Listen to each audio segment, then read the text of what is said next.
Welcome to this brand new series of historic fun and learning, brought to you by the Education Department at Andrew Jackson's Hermitage.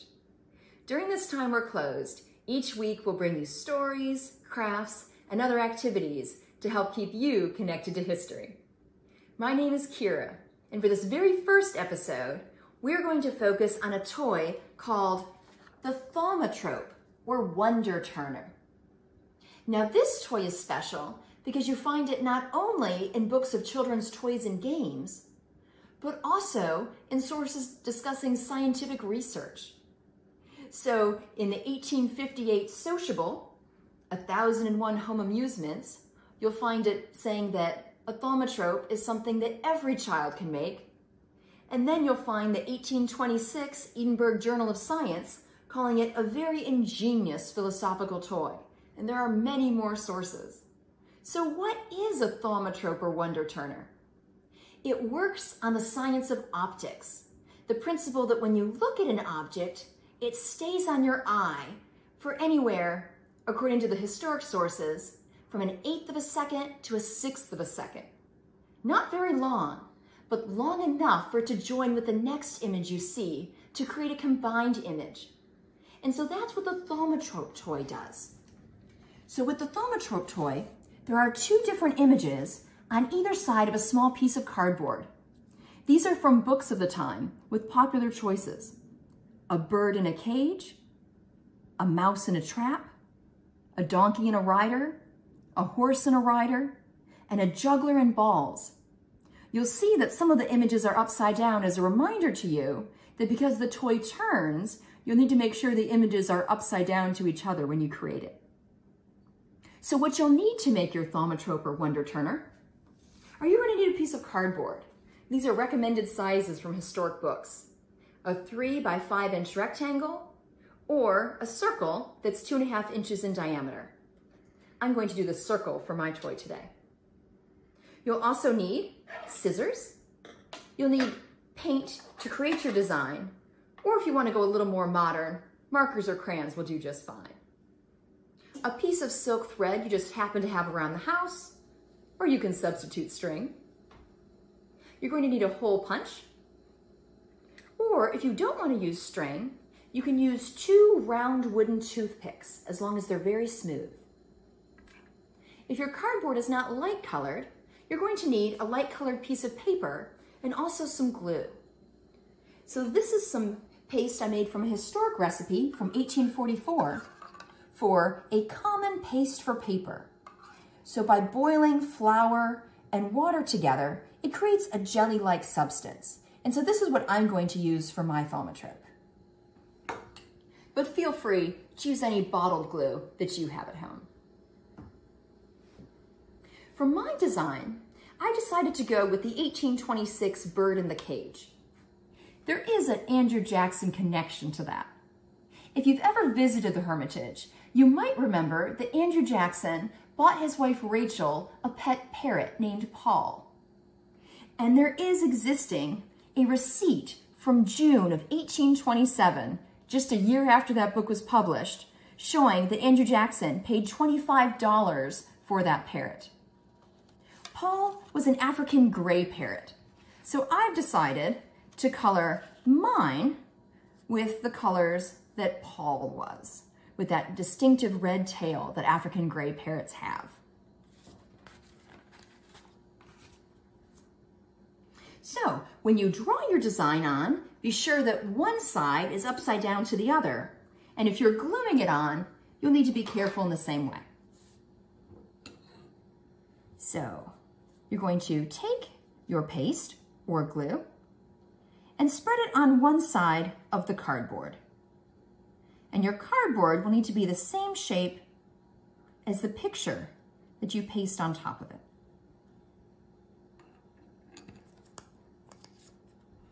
And so we'll glue Paul the parrot on, and then just smooth it down to keep it flat. And then you're going to flip it over and make sure that the picture that you do on the back side is exactly upside down to it. Now, if you were going to use toothpicks instead of string, this is the point in which you would add your toothpicks in. So after you've put on your glue, you would then put your toothpicks on the sides, just like that. Add a little more glue to the top of the toothpicks, and then sandwich your picture with the toothpicks in between. But for the string, that would be the next step. And then double check yourself. Make sure that your two pictures are upside down to each other. And then smooth the second piece that you've glued to the top. Now you'll want to set it aside and let it dry. But for the purposes of this video, we'll just keep going. You will need 2 pieces of string. They don't need to be very long. But you'll need 1 for each side. And if you don't have a hole punch, you can use other items in order to make holes for your string. So here I just have a push pin, and I'm using that to start my hole on each side. It's stronger if you do this when your glue is dry, and that's why I recommend it. And then to make the hole large enough, you probably need to put something else into that push pin hole. This is a knitting needle, the kind used to make socks in the 1800s, and this is the perfect size for my string. Next, you'll thread a piece of string through one side, and then you'll tie it off so that one side is short and one side is long. And just make a double knot. And the same on the other side. Feed it through the hole you've punched, and then make a tight double knot.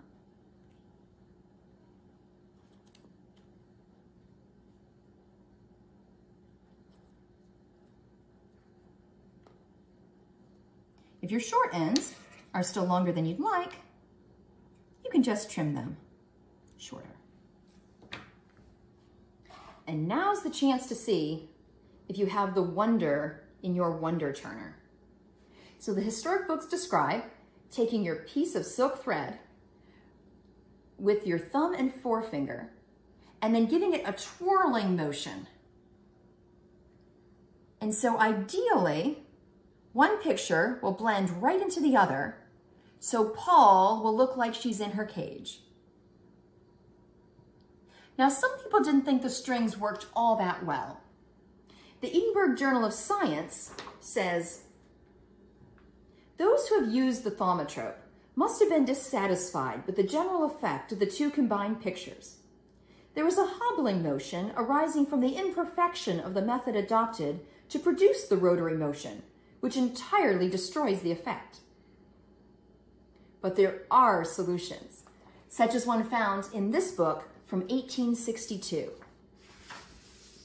Now this shows a thaumatrope being made with an ordinary playing card, cut in half, with the bottom part glued upside down to the top part.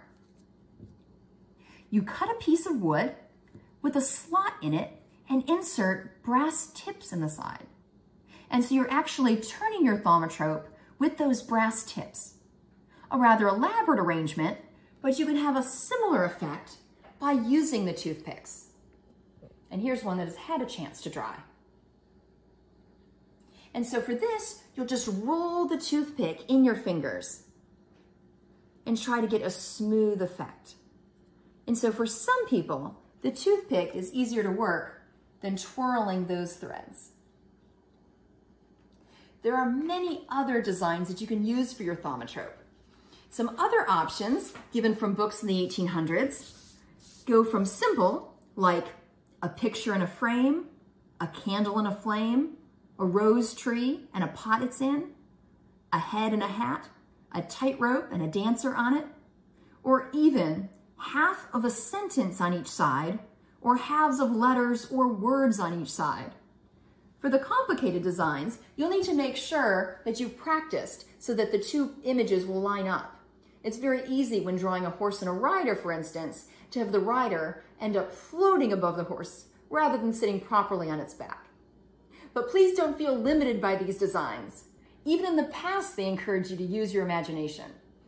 The Sociable from 1858, after giving you some ideas, ends with, "But we leave it to the ingenuity of our readers to devise for themselves. And so we leave it to you to devise for yourself what you want for your own thaumatrope or wonder turner. Thank you for watching, and stay tuned for the next episode of Fun and Learning with the Education Department at Andrew Jackson's Hermitage.